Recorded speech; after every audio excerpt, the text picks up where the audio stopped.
नमस्ते, न्यूज तक देख रहे हैं आप और मैं हूं ऋषिराज। न्यूज रूम की गर्मा गर्मी उस पर चर्चा। आज हमारे बीच जो पत्रकारों की टोली है, गर्मा गर्मी में बात करेंगे हम ऐसे विषय पर जिस पर देश का ध्यान दिलाना बड़ा जरूरी है कि क्या सरकार में सब ठीक है या फिर सरकार में सब ठीक नहीं है। हाल के दिनों की घटनाओं पर बात करें तो उपराष्ट्रपति, उनका जिस तरह से इस्तीफा होता है उसको लेकर कई सवाल हैं कि इस्तीफा लिखवा लिया गया, कहा गया कि इस्तीफा दे दो वरना इंपीच कर देंगे, या फिर वाकई में स्वास्थ्य कारण ही था, या वो सरकार के फंक्शनिंग में बाधा बन रहे थे, सरकार बनाम जुडिशरी की स्थिति करवा रहे थे। तो क्या वहां सब कुछ ठीक है? एसआईआर को लेकर जेडीयू जैसी पार्टी के सांसद अब खुलकर सामने आ रहे हैं, अपनी राय में ये कह रहे हैं कि एसआईआर जो है उसकी प्रक्रिया सही नहीं है, वक्त दिया जाना चाहिए था। तो सरकार के अंदर एक विषय को लेकर क्या कोई एकमत नहीं है? क्या सब ठीक है, नहीं है? इस पर बात करेंगे और हमारे जो पत्रकार साथी हैं उस पर वो अपनी खुलकर राय रखेंगे। तो नीरज जी, सबसे पहले फ्लोर पर आप ही को मौका देते हैं। क्या राय है, क्यों लग रहा है कि सरकार में सब ठीक है या नहीं है? देखिए, जगदीप धनखड़ का जो इस्तीफा है वो प्रधानमंत्री नरेंद्र मोदी का जो काम करने का स्टाइल है, माई वे और हाईवे, ये उसका ताज़ा उदाहरण है। या तो मेरे हिसाब से चलिएगा वरना आपको बाहर होना पड़ेगा सिस्टम से। ये धनखड़ साहब पिछले सेशन तक जब ये विपक्ष के सांसदों को निष्कासित कर रहे थे, जब ये जैसे ही कोई विपक्ष का सांसद बोलता था कार्रवाई स्थगित कर रहे थे, तो ये सरकार के पोस्टर बॉय थे कि ऐसे होती है कार्रवाई। देखिए, विपक्ष अगर ज़्यादा चूं चपड़ करेगा तो उन्हें वो नहीं करने दिया जाएगा। धनखड़ साहब पोस्टर बॉय बने हुए थे पिछले सेशन तक। इस सेशन में इस सेशन में वो इस्तीफा दे देते हैं। इस्तीफा रविवार को भी दिया जा सकता था, शनिवार को भी दिया जा सकता था। सेशन शुरू होता है और इस्तीफा हो जाता है। स्वास्थ्य कारण धनखड़ साहब ने लिखे हैं, मैं उसके ऊपर कोई टिप्पणी नहीं करना चाहता। हालांकि 1 हफ्ता हो चुका है, ऐसे कोई स्वास्थ्य कारण होते जो इतने अप्रत्याशित तरीके से इस्तीफे की वजह बन रहे होते तो शायद उनकी कोई डिटेल सामने आती, जो अब तक नहीं आई है। लेकिन उसके बाद से दर्जनों स्टोरीज आ चुकी हैं। वही पत्रकार जो धनखड़ साहब को सरकार का पोस्टर बॉय बनाए हुए थे, कवर फायर पर उतरे हुए हैं ये साबित करने के लिए कि क्यों धनखड़ का इस्तीफा जायज है। अलग अलग कारण दिए जा रहे हैं, उन कारणों की डिटेल में हम जाएंगे। लेकिन मोटे तौर पर अगर आप मेरी टिप्पणी सुनना चाहते हैं तो सरकार का ये माई वे और हाईवे रवैया है जो धनखड़ के इस्तीफे के रूप में सामने आया। संदीप, क्या लग रहा है? मैं तो ये कह रहा हूँ कि जो विपक्ष है ना, ये गलतफहमी फैला रहा है मार्केट में पूरी तरीके से। ये जनता को गुमराह करने की कोशिश है। धनखड़ साहब ने साफ साफ लिखा है कि मैं स्वास्थ्य कारणों की वजह से अपने उपराष्ट्रपति पद से इस्तीफा दे रहा हूँ। ये साफ साफ उन्होंने अपने जो इस्तीफा दिया है उस पर लिखा हुआ है। उसके बावजूद सोशल मीडिया पे तरह तरह की बातें विपक्ष फैला रहा है, लोग भी फैला रहे हैं। जब तक धनखड़ साहब खुद ना आके सामने आके कहें कि इस्तीफे की वजह क्या है, तब तक हम कैसे हवाई बातों पर यकीन कर लें। सबसे बड़ा बात ये है। और दूसरी और ऐसा कोई धनखड़ साहब का इस्तीफा ही कोई बहुत सारे मुद्दे हैं इस देश में जिन पर बात हो सकती है, जनता के मुद्दे हैं, लेकिन सब चीज़ों को हटा के सदन सत्र चल रहा है, गुमराह करने की कोशिश है एक इस्तीफे को। बहुत बड़ा आपकी बात से मैं भी सहमत हूँ और मेरा नीरज सर से भी थोड़ा सा कि अगर पोस्टर बॉय उस समय बीजेपी के धनखड़ जी थे तो आज तो कांग्रेस के बन गए हैं। वो कांग्रेस जो उनकी मिमिक्री कर रही थी, वो कांग्रेस जो उनकी शिकायत कर रही थी, वहां भी नोटिस तक उनको दिया जाता है कि भाई वो नहीं करते। तो अगर ये पॉलिटिक्स है भाई, आपके हिसाब से मीठा मीठा गप गप तीता तीता थू थू, वही यहाँ पर विपक्ष भी कर रहा है। और हर जगह चलती हैं चीजें। आप कोई कहिए कि तानाशाही रवैया है, तो भाई हर किसी का वर्क ऑफ स्टाइल होता है। इंदिरा गांधी के लिए भी आप यही कह सकते हैं, लेकिन उनको कहते नहीं भाई वो आयरन लेडी थी। तो मोदी जी भी हैं, 56 इंच का सीना लिए। नहीं रजत, क्या आपको क्या लग रहा है? नहीं, ये जो बात सुषमा जी कह रही हैं, मैं ये कह रहा हूँ कि भाई कम से कम औपचारिकता तो मान लीजिए, कम से कम फेयरवेल तो दे दीजिए भैया। उपराष्ट्रपति थे देश के, कोई ऑफिस थोड़ी है कि सुबह पेट खराब हो गया शाम को बोलेंगे बॉस से नहीं आना। क्या पता उन्होंने ही मना कर दिया हो तो कि भैया हम नहीं लेंगे फेयरवेल आपकी। तो नहीं, इतना भी कोई नहीं है कि कोई फेयरवेल ना ले ले। तो फेयरवेल भी देखिए, वो भी ऐसा है कि मैं पूरी बात कह लूं, आप बिल्कुल। देश की जनता पढ़ी लिखी है, अगर वो सामने सामने से इस तरह से करेंगे उनकी थू थू होगी। वो सत्तासीन है, उनकी सरकार में कोई संवैधानिक पद छोड़ रहा है। इतने बेवकूफ नहीं बैठे हुए जो सत्ता में बैठे हुए, या उनके अधिकारी ऐसे नहीं है कि वो एकदम एक फ्रंट से होंगे। ताली एक हाथ से नहीं, दोनों हाथ से बजती है। अगर इधर पे आप सवाल उठा रहे तो हो सकता है उधर भी कोई चीजें हों। तो कुल मिला के आप ये मान रही हैं कि सरकार में कुछ गड़बड़ चल रही है? मैंने सिर्फ सरकार की बात नहीं की, मैंने सिस्टम की बात की। और सरकार सिस्टम, और हर सरकार में आप सवाल उठाइए, जो कुर्सी में बैठा उस पर सवाल उठाना सबसे आसान काम है। तो जायज सी बात है जो आप कह रहे थे ऋषि जी शुरुआत में कि सरकार में क्या कुछ गड़बड़ चल रही है। मेरा मानना यह है कि ना सिर्फ सरकार बल्कि जिस गठबंधन की सरकार चल रही है उसके अंदर भी सब कुछ ठीक नजर नहीं आता है। जैसी बात आपने कही कि जदयू के सांसद जो है वो सरकार के या कहिए कि आप चुनाव आयोग के फैसले से नाराज नजर आते हैं। उपराष्ट्रपति का इस्तीफा जिस तरीके से होता है, मैं अपनी बात पूरी कर लूं, बिल्कुल ऑपरेशन सिंदूर पे मोर्चा खोले, शशि थरूर तारीफ कर रहे हैं। आप कहिएगा। इसके अलावा जो है अगर आप देखेंगे तो जो एनडीए के घटक दल हैं उनमें भी साफ साफ विवाद नजर आता है। मंत्री रहते हुए लोग कहते हैं कि सूचना आयोग जो है 1700 करोड़ रुपए का इस्तेमाल हमारे खिलाफ कर रहा है। ये उत्तर प्रदेश और केंद्र सरकार दोनों में एक पार्टी जो मंत्री हैं वो ऐसा कह रही हैं। तो कुल मिलाकर आप देखिए कि दोनों जगहों पर मुझे ऐसा लगता है कि मामला तो कुछ गड़बड़ नहीं। तो मतलब कि इसमें एक बहुत सिंपल सा सवाल ये है कि अगर कोई व्यक्ति जुडिशरी बनाम सरकार को आमने सामने खड़ा कर दे रहा है अगर राहुल, तो फिर तो ये स्थिति बहुत अच्छी नहीं है ना, आइडियल स्थिति नहीं है। सरकार में सब ठीक है या नहीं है एक अलग स्थिति है, लेकिन मुझे लगता है कि अगर आप जुडिशरी से सीधे कन्फ्रंटेशन में चले जाइएगा तब तो देश की लोकतांत्रिक व्यवस्था ही गिर जाएगी। देखिए, मेरा मानना ये है कि जो बात यहाँ कही जा रही है, भले ही धनखड़ साहब के इस्तीफे में हेल्थ रीजंस जो हैं वो, क्योंकि आपके सामने एक प्रमाण है, उन्होंने खुद कह दिया है तो आप उसको कोट कर दे रहे हैं, लेकिन इसके पीछे की जो बारीकियां हैं उनको भी समझने की जब आप कोशिश करेंगे तो साफ दिखता है प्रधानमंत्री मोदी ने जो उनको ट्वीट किया वही फेयरवेल समझ लीजिए जो उन्होंने ट्वीट में लिखा है। अब फेयरवेल तो हो नहीं रहा है। रात 9:30 बजे उन्होंने इस्तीफा लिखा और 12:15 बजे नीरज चोपड़ा भाला फेंकता है, रिजल्ट आता है, रिजल्ट आते आते ट्वीट आ जाता है। कोई हम क्रिकेट का मैच जीतते हैं, रिजल्ट आते आते ट्वीट आ जाता है। धनखड़ साहब के इस्तीफे पे कितनी देर बाद ट्वीट आया आप देख लीजिए। उससे पहले 2-4 लोगों को उन्होंने जन्मदिन की बधाई भी दे दी। नहीं, तो ट्वीट की भाषा भी तो देखिए ना आप। ट्वीट में कहा कि हमने तो आपको 3-4 पोजीशन दी थी भाई, आप जितना कबाड़ा आपने कर दिया हमने तो आपको दिया था। मतलब लब्बो लबाब तो उसका यही है ना, वो कहना तो यही चाह रहे हैं कि हमने तो आपको मौके दिए थे, आपने गड़बड़ कर दी, तो आप जाइए, अब राम राम है, अब मिलेंगे आपसे बाद में। तो मुझे लगता है कि ये सीधा कोई हेल्थ कारण नहीं है। जाहिर तौर पर उनका इस्तीफा मतलब लिखवाया ही गया है। मैं तो पर्सनली यही मानता हूं कि उनका इस्तीफा लिखवाया गया है। लेकिन देखिए, मुझे जो लगता है यहाँ पे, देखिए किसी चीज़ का एक सिस्टम होता है। मैं मानता हूँ जो किसी चीज़ का एक सिस्टम होता है। बीजेपी हमेशा से ये दावा करते आई है जो हमारी जो पार्टी है वो लोकतांत्रिक पार्टी है, हम लोकतांत्रिक तरीके से सब चीज़ों को सॉल्व करते हैं। लेकिन यहाँ पे अभी ऐसा क्यों लग रहा है, मैं अभी सिर्फ धनखड़ जी की बात नहीं कर रहा हूँ, इससे पहले के भी अगर आप थोड़ा सा इतिहास अगर खंगाल लें तो इससे पहले भी जो भी हुआ है उस टाइम पे भी ऐसा लगता है जो सिंगल मतलब एक ऐसे कुछ सेलेक्टेड लोग हैं जो फैसला लेते हैं, दबाव बनता है, उसके बाद ये सब कुछ हो जाता है। तो मेरे को लगता है जिस हिसाब से इस्तीफा हुआ है वो इसमें कहीं ना कहीं कुछ ज़रूर है। नहीं, एक चीज़ और मैं ऐड करूंगा यहाँ पर, जो ये जुडिशरी की बात हो रही है तो 2 एग्जाम्पल दिए जा रहे हैं, एक जस्टिस वर्मा का, एक जस्टिस शेखर यादव का। तो जो ये एक्सेप्ट किया मोशन वहाँ पर राज्यसभा में, तो ये भी बड़ा कन्फ्रंटेशन बन गया कि नियम ये है कि अगर एक ही दिन दोनों सदन में मोशन आ रहा है तो फिर वहां पे पहले जहां प्रेजेंट हुआ है वहां की एडवाइजरी कमेटी बन जाती है, जांच कमेटी बन जाती है, माफ कीजिए, और वो फैसला लेती है फिर। लेकिन यहां दोनों सदनों में अलग अलग दिन आया, तो जब अलग अलग दिन आ गया तो फिर दोनों सदनों की ज्वाइंट कमेटी बनेगी। तो राज्यसभा में आपने एक्सेप्ट कर लिया, जबकि वहां पर केवल विपक्ष के जो सांसद हैं उनका सिग्नेचर था, सिर्फ उनका सिग्नेचर था। लोकसभा में तो भाजपा भी ये चाह रही थी। और दूसरा, जस्टिस शेखर यादव का जो मोशन है उसको भी हाईलाइट किया धनखड़ ने, और वो पहले डिसमिस हो चुका है। तो आप सोचिए कि उसको डिसमिस क्यों किया गया, और धनखड़ ने उसको हाईलाइट किया कि उस पर एक व्यक्ति ने 2 बार सिग्नेचर कर रखे हैं, हमें इसकी जांच करनी चाहिए। तो जाहिर तौर पर वो चाह रहे थे कि ये जो गड़े मुर्दे हैं इनको उखाड़ा जाए, और शायद ये रूलिंग क्लास को पसंद नहीं था। और ये शायद देखिए, धनखड़ भी बड़े खिलाड़ी हैं, पार्टियां भी बदली हैं, सरकारें भी बहुत सारी उन्होंने देखी हैं, राजस्थान के घाट घाट का पानी पी के वो दिल्ली तक पहुंचे हैं। तो उनकी भी कोई सियासी यहाँ पर एक बड़ी स्ट्रैटेजी थी, और कोई अपना गला खुद तो नहीं रख देता, साहब आइए रेत दीजिए, ऐसा तो कोई नहीं कह देता ना। नहीं, तो सियासत में सुषमा जी बकरा कौन तो कोई ऐसा नहीं नहीं बनना है जो अपने पोजीशन के हिसाब से आप अभी बता दीजिए। कोर्ट की बात हुई तो अगर बीजेपी को कोई कटघरे में खड़ा करता है तो मैं फिर से 1975, उसमें से हम लोग बहुत सारे लोग नहीं थे, सर को पता होगा, उस समय जो 38वां संविधान संशोधन था जिसमें क्वेश्चन तक कोर्ट कोई पे सुनवाई तक नहीं कर सकता था, जो आपातकाल से जुड़ा हुआ था।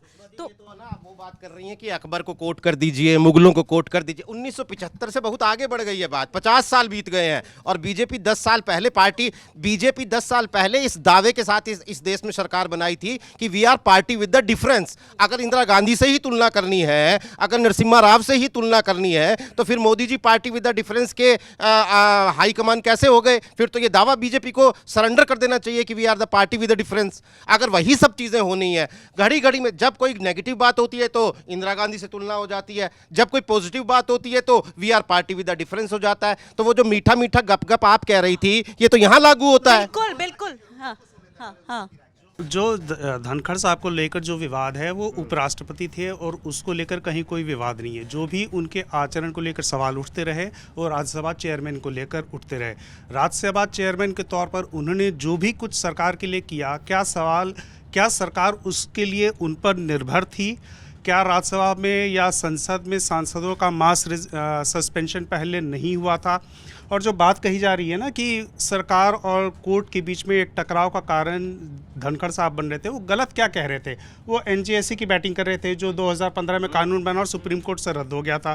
ठीक है, अगर वो इस विवाद में जजों के आचरण पर सवाल उठे और उसके बाद में अगर ये सवाल वो उठा रहे थे कि एनजेएससी पर फिर से बात होनी चाहिए, तो इसमें क्या गलत था? नहीं, ये देखिए बहुत आइडियलिस्टिक बात आप लोग कर रहे हैं। समस्या ये है, मेरा ये कहना है कि वाइस प्रेसिडेंट का पोस्ट क्या है? सेरेमोनियल पोस्ट है इंडिया में, ये बात बहुत स्पष्टता के साथ है। देश के प्रधानमंत्री जो हैं वो वही नीति निर्माता हैं, ये बात बहुत स्पष्ट है। मैं ये कह रहा हूं कि जो चीज पार्टी लाइन पर तय की जाती है, जेपी धनखड़ साहब जो हैं वो क्या थे, बंगाल में क्या कर रहे थे, ये कोई बात छिपी हुई है? आज के टाइम में कांग्रेस है या विपक्ष के लोग हैं, वो ये कह रहे हैं जी बड़ा बुरा हो गया, सरकार में सब ठीक नहीं है। और वो जब नाच रहे थे उनके इशारों पर बंगाल में गवर्नर बन के सब ठीक था, और वही इन्हीं को इम्पीच करना चाह रहे थे ये लोग। कोई किसी को नचा देगा और कोई नाच लेगा? अरे तो ये इम्पीच करा रहे थे, के पद पर बैठे, यही कांग्रेस इम्पीच कर रही थी इनको, कह रही थी कि आपको कोई फोन करके बोल देगा कि तुम ऐसे कर दो, आप कर दोगे? अरे सर यही होता है, ऐसे ही होता है। मेरा यह कहना है कि इंपीच कर रही थी यही कांग्रेस इंपीच कर रही थी। आज कह रही है कि जी शहीद हो गए। ये तो नाखून कटा के शहीद होने वाली बात है कि 2-4 कर दिया आपने सोचा था कि ऐसे कन्फ्रंट कर देंगे, विवाद की स्थिति उत्पन्न करा देंगे, वैसे भी अलायंस में गवर्नमेंट चल रही है। लेकिन अगर आप स्मूथ फंक्शनिंग की बात करेंगे, उनके जाने से मुझे लगता है कि संसद भवन का 2 पत्ता नहीं टूट के गिरा होगा, 2 पत्ता नहीं टूट के गिरा होगा। राज्यसभा की कार्रवाई जैसे चल रही है, स्थगित हो जा रही है। भारत के प्रधानमंत्री दौरे पर हैं, बढ़िया काम चल रहा है, वो आएंगे ऑपरेशन सिंदूर पे कहां दिक्कत हो गई? कि जो भी धनखड़ साहब कर रहे थे वो अपनी इच्छा से कर रहे थे। सरकार को उनकी तरफ से अगर वो चाटुकारिता जैसे विपक्ष का आरोप रहा है, क्या सरकार उसके लिए निर्भर थी कि धनखड़ साहब कुछ कर देंगे तो हमारा उससे कुछ भला हो जाएगा? बीजेपी के पास इतनी बड़ी एक उनका सिस्टम है, मीडिया है जो उनके लिए बात करता है, इतनी सशक्त पार्टी, इतना अलायंस है, उनको क्या धनखड़ साहब के लिए वो डिपेंडेंट थे कि धनखड़ साहब वाइस प्रेसिडेंट ऑफ इंडिया उनके लिए कुछ बोलेंगे और सरकार को उससे कुछ भला हो जाएगा? अच्छा, राहुल क्या कह रहे हैं? राहुल को भी सुन लेते हैं हम जरा। नहीं, ये बिल्कुल बात ठीक है कि धनखड़ साहब पे भले आप कह रहे डिपेंडेंट हो ना हो सरकार, लेकिन एक बात सोचिए कि एक आदमी को सरकार ने वाइस प्रेसिडेंट बनाया है, वो भारतीय जनता पार्टी की सहमति से ही बने हैं। वो आदमी जब सरकार के पक्ष में अगर उनका बिहेवियर नजर आए तो सब ठीक रहता है, लेकिन अगर जरा सा भी इधर उधर हो जाए ना तो सवाल बड़े उठने लगते हैं, और वो यही मतभेद इस बार दिखा है। और थोड़ा सा धनखड़ के बैकग्राउंड पे भी आप जाइए कि धनखड़ जब पहली बार चुनाव जीत कर आते हैं तो जनता दल की टिकट पर चुनाव वो जीतते हैं। बीजेपी और कांग्रेस दोनों से ही उनका शुरुआती तौर पर एक डिफरेंस रहा है, और भारतीय जनता पार्टी को मुझे लगता है कि उतना भरोसा नहीं होगा उन पर। नहीं, मतलब देखिए, मैं फिर आपसे ये बात कह रहा हूं, मैं कह रहा हूं कि सरकार के सेहत पे धनखड़ के रहने और ना रहने से क्या फर्क पड़ रहा है? कोई फर्क नहीं पड़ रहा है, सब स्मूथ चल रही है सरकार में, क्या दिक्कत होगी सरकार में? मैं ये नहीं कह रहा कि कोई सेहत पे फर्क, सरकार की सेहत पे कोई फर्क नहीं पड़ रहा है। तो सरकार में सब ठीक है ना? फिर सरकार में ठीक नहीं है ना भाई? कैसे नहीं ठीक है?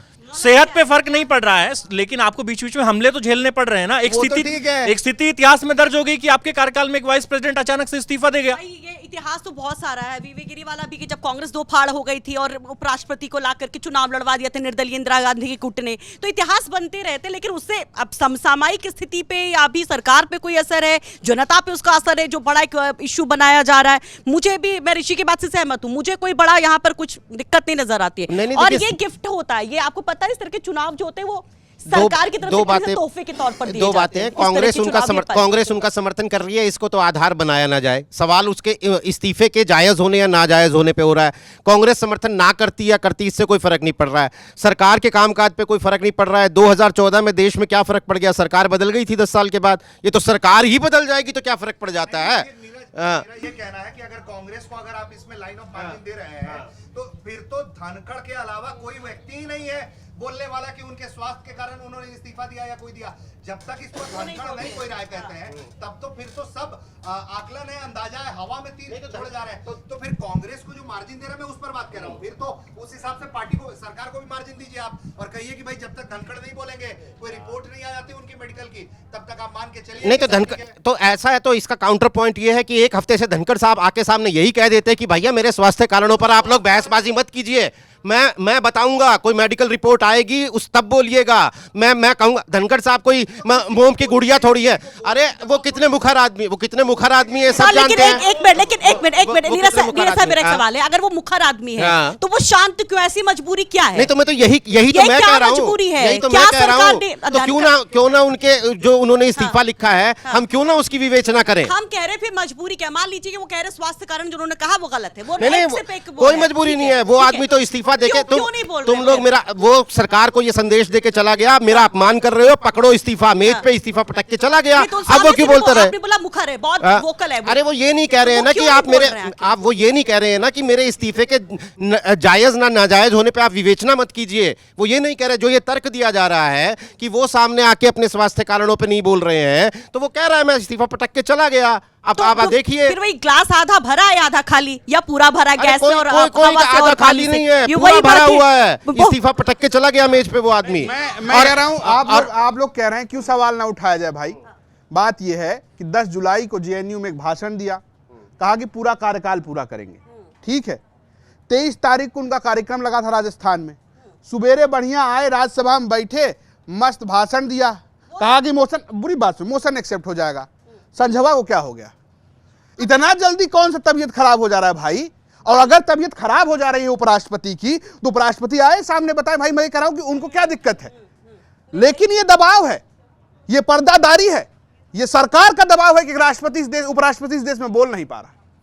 और उसके बाद से कवर फायर हो रहे हैं ना। मर्सिडीज का काफिला चाहिए था, जेडी वेंस से मुलाकात करनी थी, मंत्रियों के दफ्तरों में अपनी फोटो लगवाना चाहते थे, उसके बाद से कवर फायर हो रहे हैं। पिछले बुधवार तक किसी के पास ये खबर नहीं थी, पिछले शनिवार तक। नए संस्थान में आपके साथ काम करती हूँ, तब तक नीरज जी का दबाव मेरे पर हो सकता है, बतौर वो मेरे सीनियर क्लस्टर हेड है और मैं उनकी एक प्रोड्यूसर हूँ, ठीक है।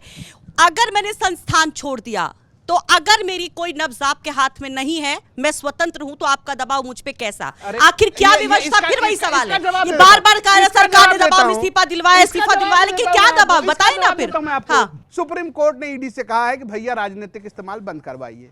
इसमें बहुत सारे लोग हैं ईडी से डरे, धनखड़ ईडी से डर रहे, आप ये कहना चाह रहे हैं? हाँ, बहुत सारे लोग डर रहे हैं। हाँ, बताइए। ऐसे बहुत सारे लोग हैं जिनके लिए कांग्रेस के समय में भी डरते थे, कांग्रेस के समय में डरते थे जब सीबीआई को पिंजरे का तोता बोला गया था। रजत, कांग्रेस यूपीए गवर्नमेंट में सीबीआई को पिंजरे का तोता तक बोला गया था। ऑफ इंडिया में फर्क है, ईडी सरकार की एजेंसी है, उसको सरकार ने अगर ऑफिशियल कम्युनिकेशन किया या इशारा किया, उसको ईडी डायरेक्टर को मानना पड़ेगा।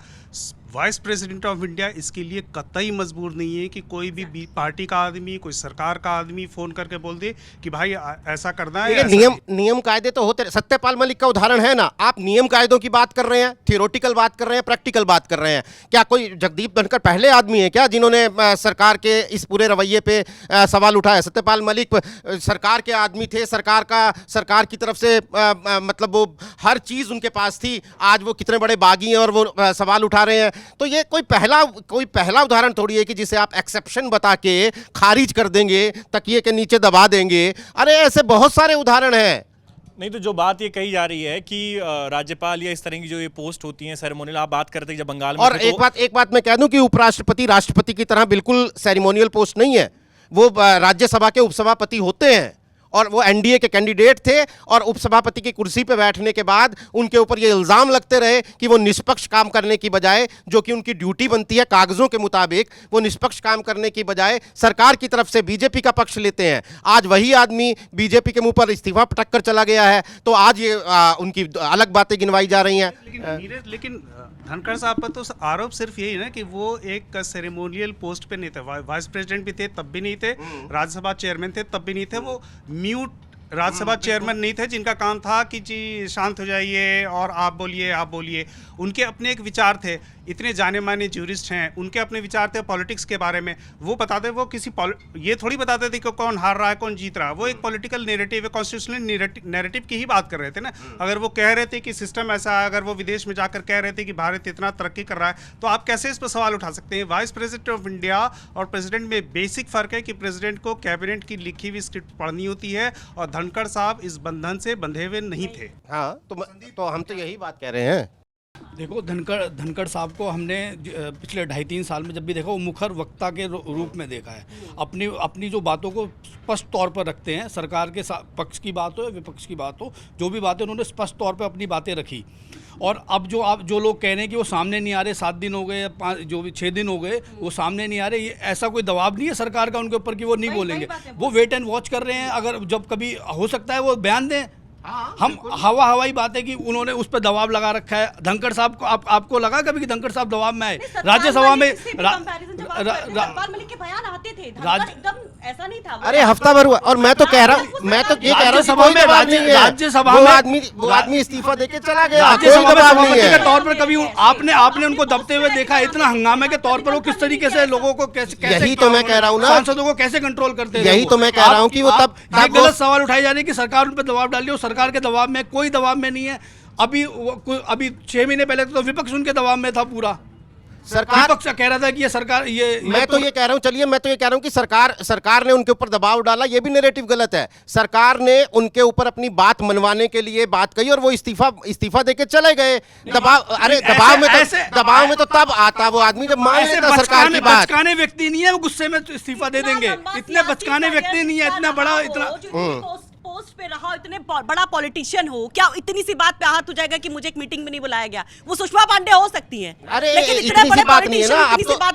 अब तो जेडी वैन से मुलाकात, मर्सिडीज की गाड़ियां, मंत्रियों के दफ्तरों में प्रधानमंत्री और राष्ट्रपति के साथ मेरी तस्वीर भी लगाई जाए। अब तो पूरी लिस्ट आ गई है, पूरी लिस्ट आ गई है। लेकिन आज दिन में अगर ये जो भी बोल रहे थे एग्जाम्पल जो तमाम सोशल मीडिया पे चल रहा, भाई उन्होंने मीटिंग बुलाई, वो राज्यसभा के उसमें बैठक में रिजिजू नहीं पहुंचे, आहत हो गए, शाम तक सिग्नेचर और रेजिग्नेशन आ गया। वो तो ट्रिगरिंग पॉइंट थे। नहीं तो लेकिन अगर अरे सुतली बम भी फटता है ना, तो वो तब तक सुलगता है जब तक बारूद तक आग नहीं पहुंचती है।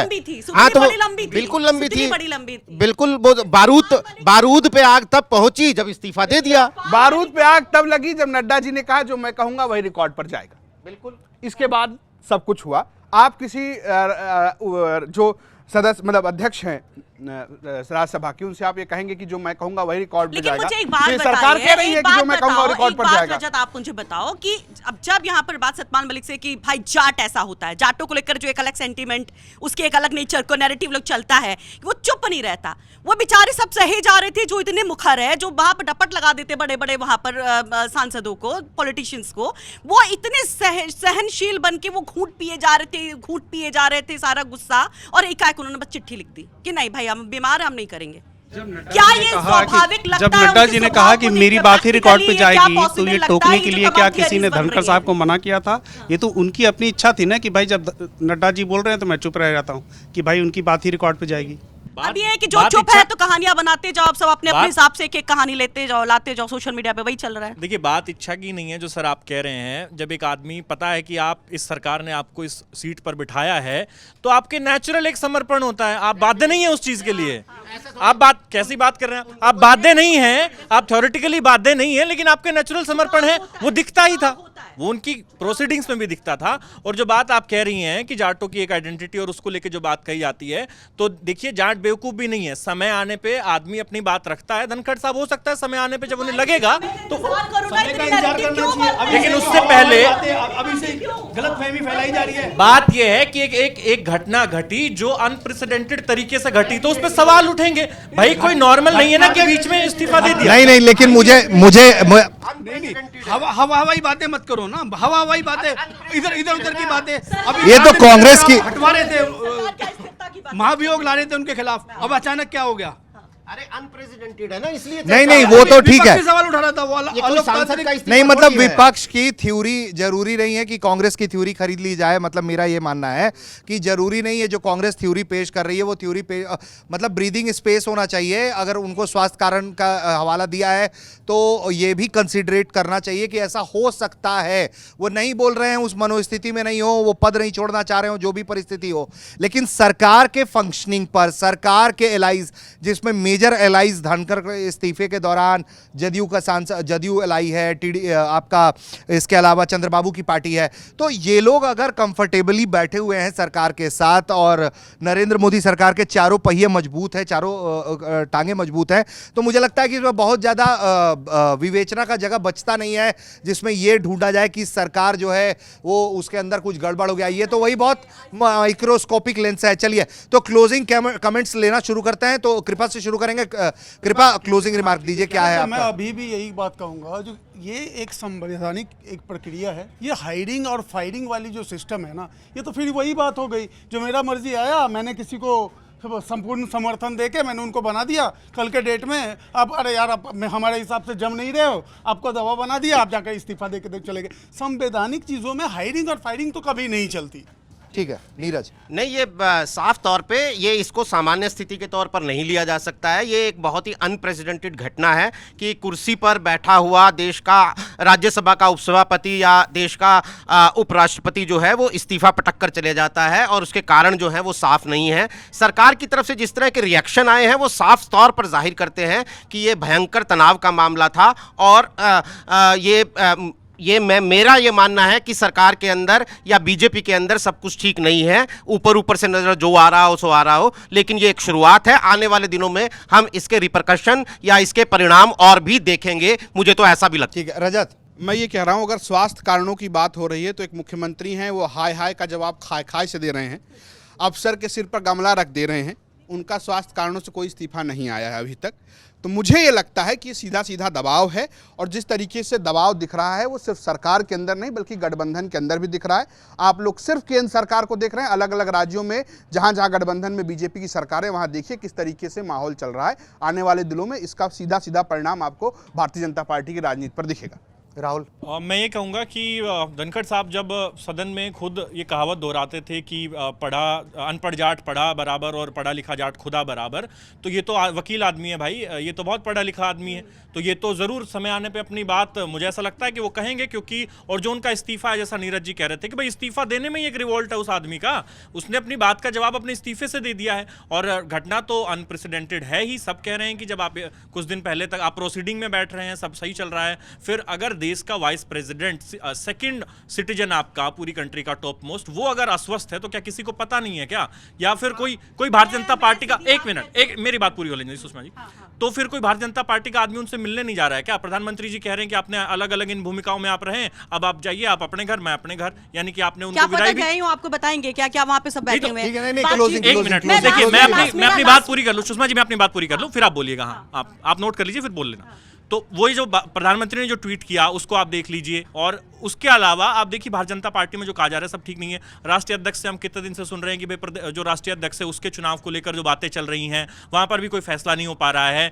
SIR पर अब JDU बोलने लगी है। तो भाई बैसाखी की सरकार है और इतनी मनमानी नहीं चलती है। हो सकता है आने वाले दिनों में डिफरेंसेस और हमें दिखे। देखिए, पहली बात तो थंब रूल जो हम लोगों का है, जो नीरज जी भी हमको याद दिलाते रहते हैं कि कमरे में क्या हुआ वो दोनों लोगों को सुन के पता चलेगा। जब तक धनखड़ जी नहीं बोलते तब तक आप कोई कहानी नहीं बना सकते, और कोई शाश्वत सत्य है नहीं यहाँ पे, ठीक है, पहली बात। दूसरी बात, जो बार बार इस मैटर को जोड़ा जा रहा है सरकार का अस्थिरता से, एक स्टेट में भी जहां पर NDA की गवर्नमेंट है वहां बड़ा असर और बड़ा भूचाल, भाई ऐसा नहीं है। हो सकता है थोड़ा बड़ा नैरेटिव चले कि जाट की अपमान किया गया, ऐसा हुआ वैसा हुआ, जो आगे चुनाव में असर डाल सके। फिलहाल मौजूदा स्थिति में मुझे कहीं पे भी कोई भी एक ऐसी कोई असहजता की स्थिति नजर नहीं आती। ठीक है संदीप।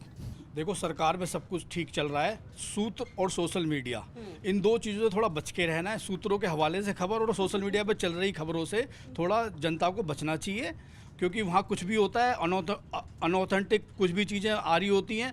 तो अभी हमें इस पूरे मामले पे हमें ये थोड़ा वेट एंड वॉच करना चाहिए। इसमें संदीप जी बोलते फला मंत्री ने कहा, नाम नहीं बताते मंत्री का, बस केंद्रीय मंत्री ने कहा। धनखड़ साहब के स्टेटमेंट का इंतजार करना चाहिए। जब वो बोलेंगे सटीक बोलेंगे। अब तक उन्होंने जब कभी भी बोले हैं वो बिल्कुल सटीक तरीके से बेबाक राय रखी है। हो सकता है आगे अभी बेबाक राय रखें। ठीक है रूपक। देश में भावनाओं से नहीं चलता, देश संविधान से ही चलता है। और धनखड़ साहब ने कुछ दिन पहले वोट लेकिन भावनाओं से ही मिलता है, वोट भावनाओं से ही मिलता है। उन्होंने वो राज्यसभा चेयरमैन की कुर्सी से भी ये बात कही थी कि देश जो है संविधान से ही चलेगा। तो आप भावनाओं में अगर बह के आप किसी को अपने ऊपर हावी होने देंगे और हावी होने के लिए आप तैयार रहेंगे तो फिर ऐसी स्थिति के लिए तैयार रहना पड़ता है। और देश में जो बड़ी आपत्ति जो चल रही है कि देश 2 लोग चला रहे हैं और सब कुछ उनके अंडर में है, तो अगर ऐसी ही स्थिति है तो फिर तो और भी धनखड़ के इस्तीफे आने चाहिए इसी तरह की परिस्थितियों में। तो न्यूज़ रूम की गर्मा गर्मी में सुना आपने कि सरकार में सब ठीक है या नहीं है। जो धनखड़ का प्रकरण हुआ उसको लेकर जो विवेचना हो रही है, तो एक पक्ष है जो मानता है कि सरकार में सब ठीक नहीं है क्योंकि बहुत अप्रत्याशित तरीके से इस्तीफा हो गया क्यों, और अब उनको सूत्रों पर यकीन है। हालांकि जो लोगों को लग रहा है कि सरकार में सब ठीक नहीं है और वो सूत्रों की बात पर बड़ा तवज्जो दे रहे हैं, उनको उस पक्ष का राय सुनना चाहिए जिसमें तेजस्वी जो हैं वो सूत्र को एक संज्ञा दे रहे हैं। अगर वहीं दूसरी तरफ जो लोगों को लग रहा है कि सरकार में सब ठीक है, तो इस पे स्पष्टीकरण या विदाई समारोह की जो बातचीत है वो भी कहीं ना कहीं ठीक ही ठाक जगह अपना बना लेती है।